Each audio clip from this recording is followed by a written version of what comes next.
ಎಕ್ಕ cinema ಇವತ್ತು release ಆಗ್ತಾ ಇದೆ.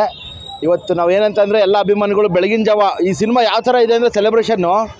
ಸಿನಿಮಾ ಆಲ್ರೆಡಿ ಒಂದು 20-25 ಸಿನಿಮಾ ಮಾಡಿದ್ದಾರೆ ಅನ್ನೋ ಹೀರೋ ಆ ರೇಂಜಿಗೆ ಅಭಿಮಾನಿಗಳು ಕಾದಿದ್ದಾರೆ.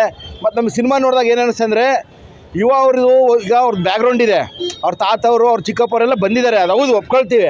ಆದರೆ ಅವ್ರು ಹೆಂಗೆ ಬೇಕಂಗೆ ಸಿನಿಮಾ ಮಾತ್ರ ಖಂಡಿತ ಮಾಡಿಲ್ಲ. ಈ ಸಿನಿಮಾ ನೋಡಿದ್ರೆ ಮಾತ್ರ ನಮ್ಗೆ ಏನು ಅನಿಸುತ್ತೆ ಅಂತಂದರೆ ಆ ಒಂದು ತಯಾರಿ, ಆ ಡ್ಯಾನ್ಸ್ ಆಗಿರ್ಬೋದು, ಫೈಟ್ಸ್ ಆಗಿರ್ಬೋದು, ಇದು ಯಾವುದೋ ಹೊಸ ಹೀರೋ ಮಾಡ್ತಿದ್ರು ಅಂತ ನಮ್ಗೆ ಎಲ್ಲೂ ಅನ್ನಿಸ್ಲೇ ಇಲ್ಲ. ಆ್ಯಕ್ಚುಲಿ ಫಸ್ಟ್ ಹಾಫ್ ಮಾತ್ರ ಸಿಕ್ಕಾಬಟ್ಟೆ ಹೈಪ್ ಅಂತ ಅನ್ನಿಸ್ತು. ಸೆಕೆಂಡ್ ಹಾಫ್ನು ತುಂಬ ಚೆನ್ನಾಗಿದೆ. ಇದ್ರೆ ಜೀವನದಲ್ಲಿ ನೆಮ್ಮದಿಯಾಗಿರಬೇಕು, ನೆಮ್ಮದಿ ನಿದ್ದೆ ಮಾಡ್ಬೇಕನ್ನೋ ಒಂದು ಮೆಸೇಜ್ನ ಇಟ್ಕೊಂಡು ರೋಹಿತ್ ಅವರು ತುಂಬ ಚೆನ್ನಾಗಿ ಕಥೆನ ಎಳೆದಿದ್ದಾರೆ. ಏನು ತೊಂದರೆ ಇಲ್ಲ, ಎಲ್ಲರೂ ಒಳ್ಳೆ ಸಿನಿಮಾ ನೋಡ್ಬೋದು. ಚೆನ್ನಾಗಿದೆ ಅಣ್ಣ ಫಿಲಮ್.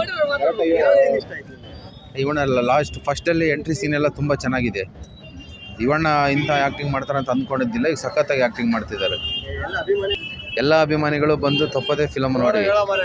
ಫಿಲಮು 100 ಡೇಸ್ ಓಡ್ತತಿ ಫಿಲಮು. ಯುವ ಬಾಸು ಬೆಂಗಳೂರಿಗೆ ದೊಡ್ಡ ರೌಡಿ. ಜೈ ಯುವ ಬಾಸ್.